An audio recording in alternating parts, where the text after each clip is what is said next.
Welcome to Bonaventure Cemetery Journeys, Ode to the Past. You know, when we think of Bonaventure, we think of Johnny Mercer and Little Gracie and all these great characters, but when it started as a plantation in the 1750s, was this lush place over the waterways, and in the early 19th century, colonial burials were moved there, and thus began the burial chapter.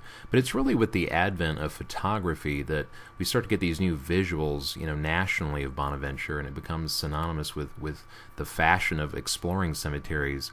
But it was Commodore Josiah Tatnall III that deeded over his family property that made it so important to the public in the end and invited the public. And so we start to see postcards and stereo viewers and John Muir and Oscar Wilde, these great writers and thinkers exploring Bonaventure and celebrating it, nationally and abroad, and, in the salons. And the Bohemians, they wanted to, who were enjoying Monet and Manet and all the Impressionists, they wanted to come out and hang out amongst, the death and the art and the Garden of Eden and picnic and languish there and discuss philosophy and mortality and beauty and love.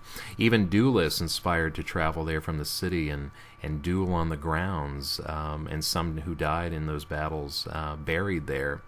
And as people explored it, we start to see comparisons to, the arching live oak branches over avenues being compared to the arches inside of cathedrals and the eerie dripping moss and the twisty branches of the live oak. So it becomes celebrated in the public consciousness and becomes a part of that Victorian fashion of exploring cemeteries and the humanizing of spirituality. And as people were being educated to think that, yes, you could know something about the beyond while you were here, Bonaventure seemed like this real, in-between plane between heaven and earth, or, both at the same time.